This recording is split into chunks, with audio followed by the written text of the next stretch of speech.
اللهم صل وسلم على الرسول وآل النبي العظيم. بسم الله الرحمن الرحيم. اللهم صل على Muhammad wa alihi tayyibin at-tahirin al-ma'sumin. En el nombre de Dios, el clementísimo, el misericordiosísimo, la bendición y la paz sean con Muhammad y su familia purificada y con los profetas a lo largo de la historia, especialmente Jesús y Muhammad. Estamos viendo los efectos que tiene el recuerdo de Dios, la recitación del Corán, la lectura del Corán, posar la mirada en los versículos coránicos, y habíamos empezado con Bismillah ar-Rahman ar-Rahim, en el nombre de Dios, el clementísimo, el misericordiosísimo.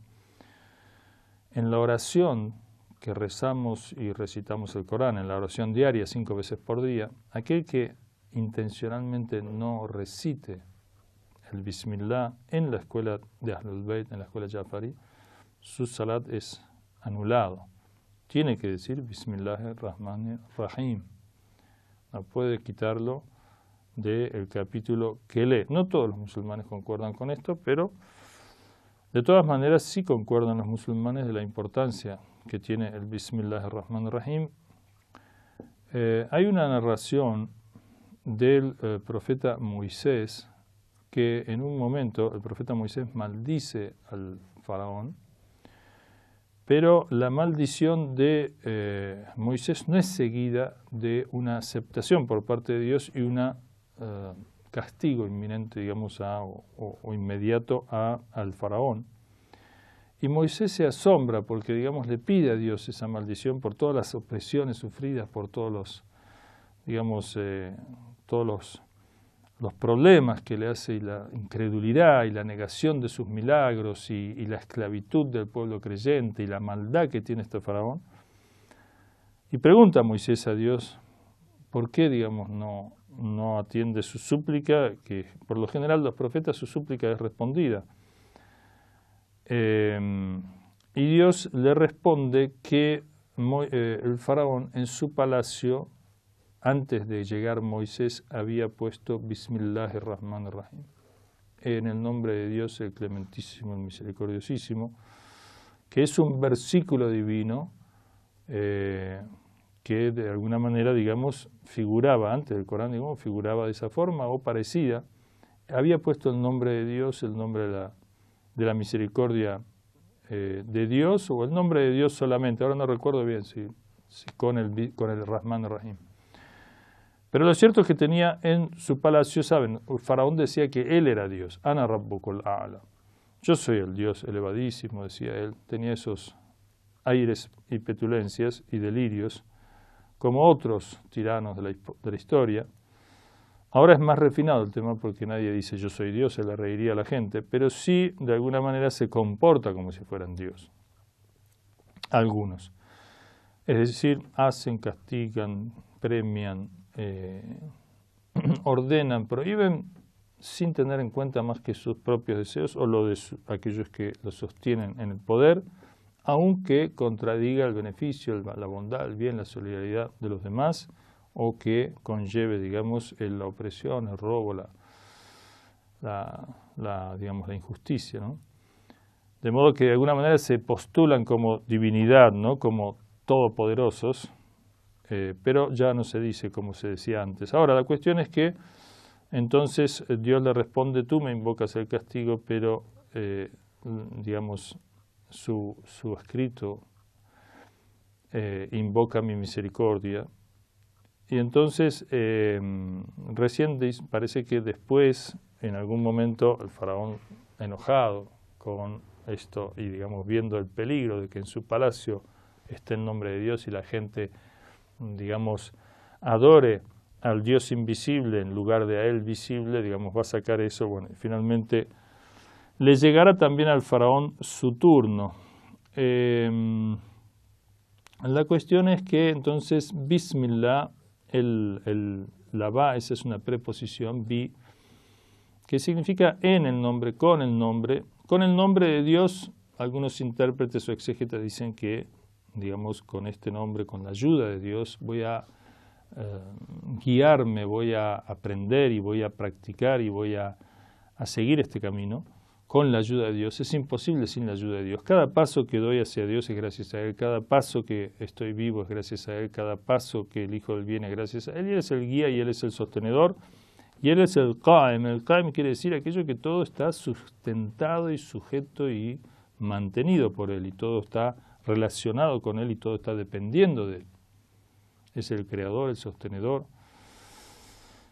De modo que ese, digamos, con el nombre de Dios, o en el nombre de Dios también, en el nombre de Dios, esta revelación es de Dios, pertenece a Dios, viene de Dios, la dice el arcángel al profeta, y su fuente es divina, y el arcángel es un ángel, un arcángel, un ángel de los grandes ángeles, de los más grandes, que tiene como misión la guía o la revelación. El ángel fiel, le dicen, el ángel confiable, el ángel que no cambia el mensaje, que transmite en forma pura la revelación a sus mensajeros. La palabra is viene de samá, elevado, algo destacable, o también quiere decir de wasama, que es algo como una marca de fuego, una señal. Y acá el profeta enseñó que esta señal o esta marca en realidad es la marca de, por un lado, el nombre divino como lo trascendente y como el adorado y como la fuente de toda la vida y la fuente de todo ser, el principio y el fin de todo lo que existe. Y también la marca del siervo. Cuando nosotros decimos en el nombre de Dios, estamos también marcándonos como siervos, como dependientes. Él es el autosuficiente, el rico por excelencia, nosotros somos los pobres. Es decir, como la sombra de la mano. La sombra de la mano es pobre en relación a la mano. La sombra depende de la mano y no es sin la mano. Y así nuestra realidad es una realidad dependiente. Es una realidad dependiente y la realidad no está en nosotros de forma autónoma o independiente, sino dependiente. De modo que estamos vinculados a Dios y ese Bismillah, ese reconocimiento de esa dependencia y de ese señorío divino que vamos a ver. En el nombre de Allah, somos siervos de Dios, no siervos de nuestros gustos, intereses o nuestra comprensión o el alcance de nuestra mente, o el solo, digamos, esfuerzo, siervos de nuestras pasiones. Abdul Hawa, dicen en árabe, un siervo de sus pasiones, hace siempre lo que quiere, no importa si está bien o mal, no importa si está aceptado o no por Dios, no importa si hace el bien o no, hace lo que quiere. La ilaha illallah, decimos que no hay adorado sino Dios y hacemos lo que Dios quiere. Un siervo, digamos, que tiene un amo, el siervo no tiene libre albedrío, o sea, el siervo no decide por sí, sino lo que el amo le autoriza y lo que el amo quiere. El siervo está, digamos, en una dependencia total. El siervo no es dueño de sí, no puede decir voy a hacer esto, voy a hacer aquello, sin tener en cuenta el deseo de su señor.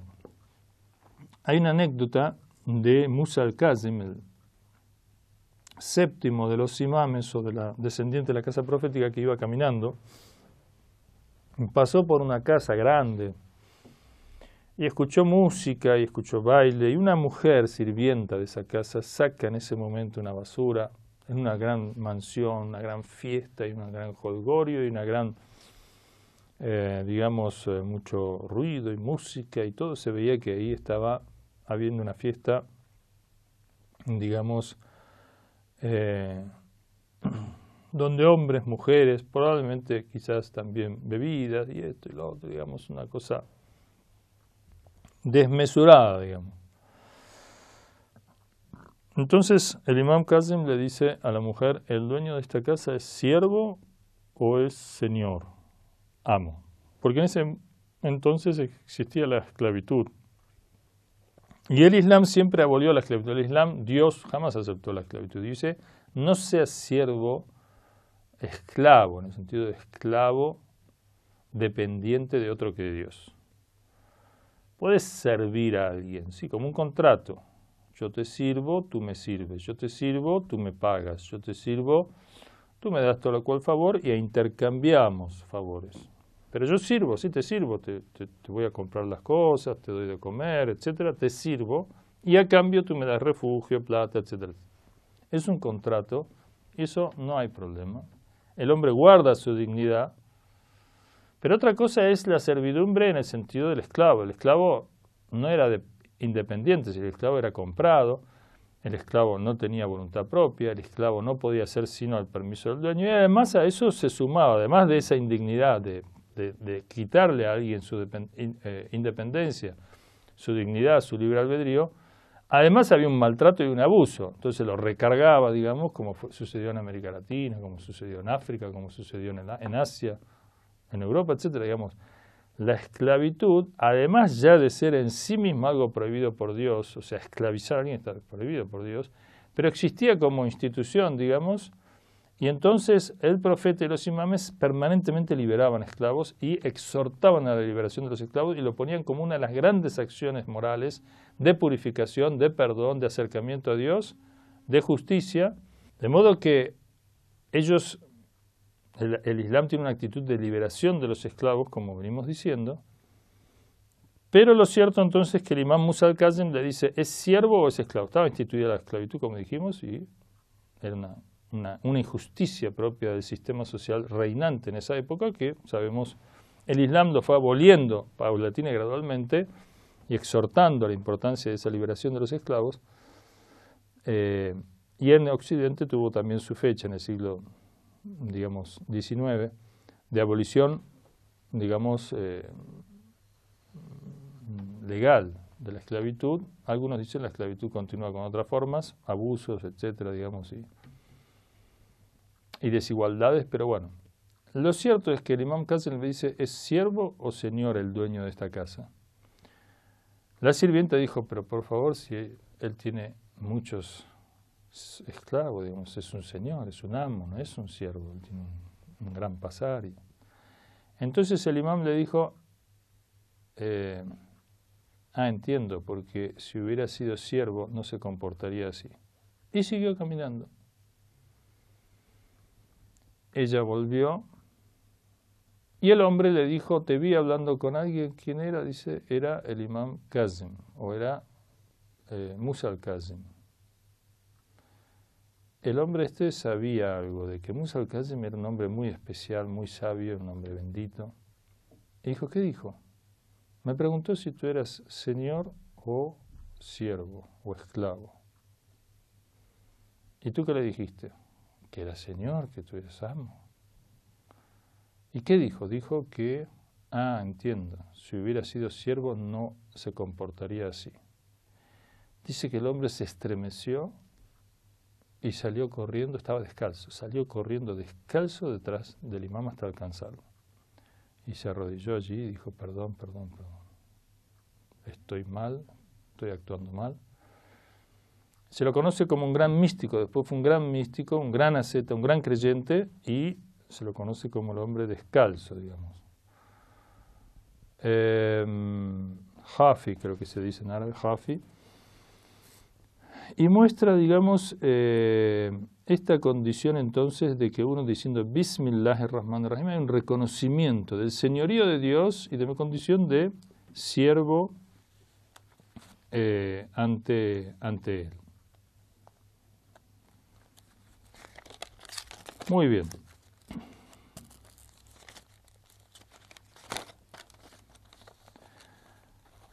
Tenemos que Bismillah, la palabra Allah, esta palabra Allah, el origen de esta palabra Allah, algunos dicen es el al-ilah, el adorado, que se contrae y se convierte en árabe en Allah. Ilahim dicen en hebreo también, o Elohim, Eloh, Ilah, son todas raíces semíticas que hablan del adorado, es decir, no describen a Dios, porque Dios es absoluto, no tiene límite. Entonces simplemente lo señalan como el adorado, aquel que es el rico, el autosuficiente, que todo depende de él. El adorado en el sentido de que todos somos siervos, todos dependemos, toda la existencia depende de él, y él es el dueño, y él no depende de nadie, él es autosuficiente. Allah. Allah entonces es el nombre que alude a la esencia divina y alude a la totalidad de los atributos de Dios, a su esencia con sus atributos todos. Es decir, que después cada atributo por separado en realidad es un atributo que junto con todos los demás atributos de Dios multidimensionales, digamos así, perdonador, creador, eterno, vivo, Señor,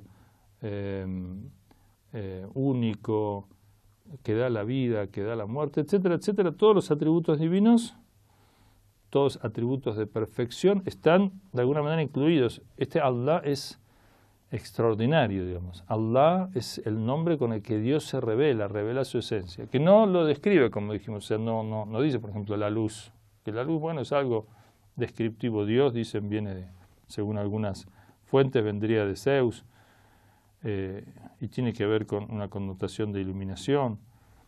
El Corán dice Dios es luz de luz, o sea, no es una luz, digamos, no es esta luz, ni en la luz del sol, ni en la luz, sino que la luz inclusive también se utiliza como símbolo, porque, digamos, muestra las cosas, y ella, digamos, muestra las cosas por sí misma. Las cosas son mostradas por la luz muestra por sí misma.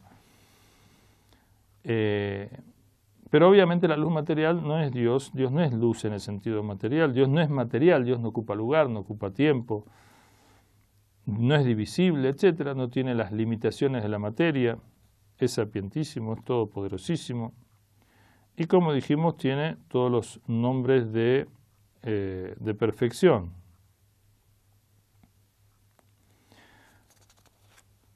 Nosotros cuando vemos la creación y vemos las cosas, distinguimos en ellas una serie de atributos, como el ser, que son, como el orden, la perfección, la belleza en las cosas naturales, en el cuerpo mismo, en el universo.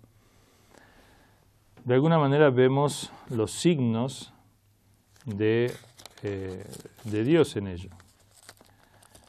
Y si nosotros nos dijeran que, por ejemplo, este bolígrafo, virome, o como lo llamen, se creó en forma digamos, en forma autónoma, se creó a sí misma, ¿ven? Que está escrito acá, Papermate, Ink Joy, 100, tiene un número, tiene una marca, y seguramente no tiene escrito de dónde es, el origen, pero cualquiera sea, digamos, si alguien dice que este bolígrafo, digamos, se creó en forma autónoma, apareció de golpe, nadie lo hizo, se autohizo. Digamos, cualquiera en su sano juicio dirá que es un absurdo sostener eso porque las probabilidades o las estadísticas de casualidad para que esto se haya formado por sí mismo son nulas. Es decir, son tan ínfimas en la totalidad de las posibilidades, tan inconmensurable e inimaginablemente ínfimas que prácticamente, digamos, llegan a cero. De modo que, en cambio, que tengan un diseñador, un creador, un planificador, un hacedor, son totales, digamos. Las posibilidades son totales.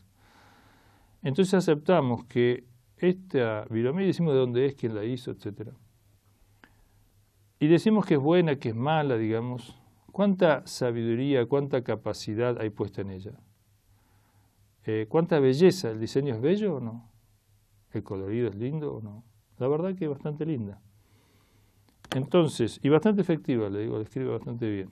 O sea que es una buena virome. Entonces habla bien de su creador. Decimos, de tal lugar, de tal marca, la hizo tal fábrica, digamos, la hizo tal país o tal persona.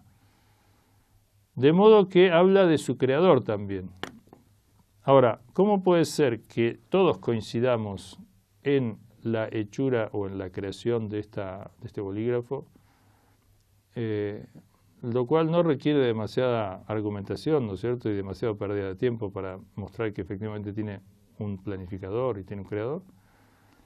Pero cuando hablamos de la naturaleza, del mundo, del universo, de las galaxias o de los universos, como se habla hoy en día, ¿no? Que se han descubierto que ya este universo que nosotros decíamos, el universo del sistema galáctico y demás, ya eso no es más que un punto en los universos, y los universos se pierden en una inmensidad inconmensurable, inimaginable, insondable para el ser humano. Se habla de millones de años luz que obviamente no lo podemos ni siquiera concebir en la mente.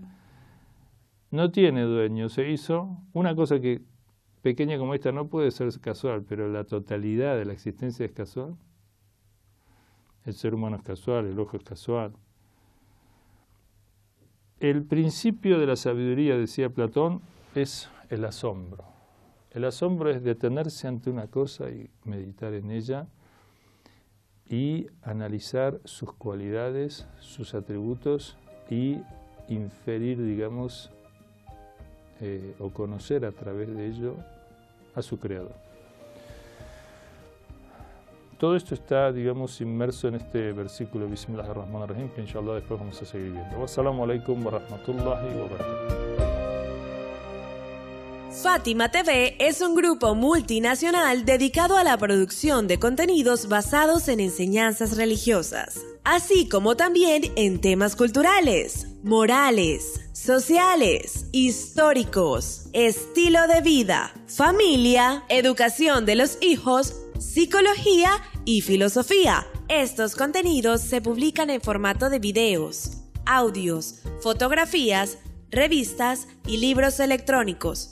Para unirte a WhatsApp y recibir los temas y las publicaciones en forma gratuita, agrega a tus contactos nuestro número 54938-1539-0737 y envíanos un mensaje con tu nombre por esa misma vía.